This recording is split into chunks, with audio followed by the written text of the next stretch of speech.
نماز تہجد پڑھنے کا مکمل طریقہ، اور نماز تہجد میں بہت زیادہ سکون ہے۔ نماز تہجد پڑھنے کا آسان طریقہ کار یہ ہے، اس کا وقت جو ہے وہ نصف رات سے شروع ہوتا ہے اور اذان فجر تک رہتا ہے۔ اس کے بعد آپ دن میں قضاء کی نیت سے بھی پڑھ سکتے ہیں، اور نماز عشاء کے بعد بھی اگر آپ کو خوف ہو کہ میں رات کو اٹھ کے نہیں پڑھ سکوں گا تو آپ اس وقت بھی نماز تہجد پڑھ سکتے ہیں۔ آسان طریقہ کار یہ ہے کہ آپ سب سے پہلے آئیں مصلی عبادت پہ 8 رکعت جو ہے نماز تہجد کی نیت سے پڑھیں، یعنی 2 رکعت نماز تہجد پڑھتا ہوں یا پڑھتی ہوں قربتان اللہ۔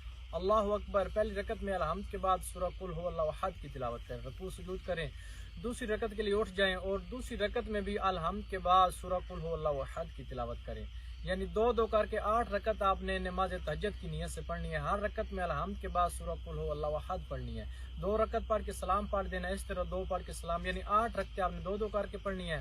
اس کے بعد تسبیح جناب سیدہ زہرا سلام اللہ علیہا آپ نے پڑھنی ہے، یعنی 33 بار 34 بار اللہ اکبر، 33 بار الحمدللہ، 33 بار سبحان اللہ۔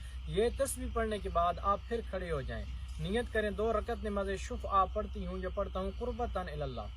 پہلی رکعت میں الحمد کے بعد سورہ فلق قل اعوذ برب الفلق، اور دوسری رکعت میں الحمد کے بعد سورہ ناس قل اعوذ برب الناس۔ اور یاد رہے 2 رکعت نماز شفع میں آپ نے دعائے قنوت نہیں پڑھنی۔ اگر آپ کو سورہ فلق اور سورہ ناس نہیں آتی تو آپ صرف جو ہے سورہ قل هو اللہ احد دونوں رکعتوں میں پڑھ سکتے ہیں، اور یاد رہے شفع میں دعائے قنوت نہیں پڑھنی۔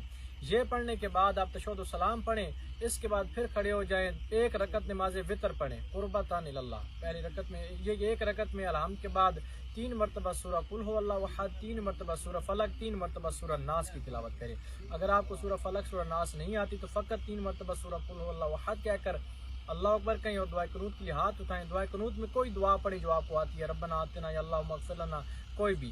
یہ پڑھنے کے بعد 70 مرتبہ استغفر اللہ ربی و اتوب الیہ کہیں، ہاتھ میں کوئی تسبیح رکھ لیں یا ویسے انگلیوں پہ گن لیں 70 مرتبہ استغفر اللہ ربی و اتوب الیہ، اور 300 مرتبہ الافو کا ورد کریں۔ اس کے بعد 40 مومنین کے نام لیں، ان 40 میں سے آپ نے جو نام لینے ہیں زندہ کے ہوں مردہ کے ہوں اس میں کوئی حرج نہیں ہے۔ 40 مومنین نام لینے کے بعد آپ رکوع سجود کریں، سلام پڑھ دیں، اس کے بعد تسبیح جناب سیدہ پڑھیں۔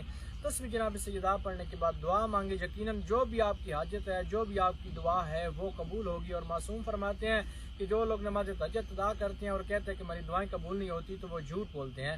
نماز تہجد تو ایک ایسا پر لطف رونق نماز ہے، اس کے پڑھے جانے سے ہر دعا قبول ہوتی ہے اور ہر حاجت جلد از جلد بر لاتی ہے۔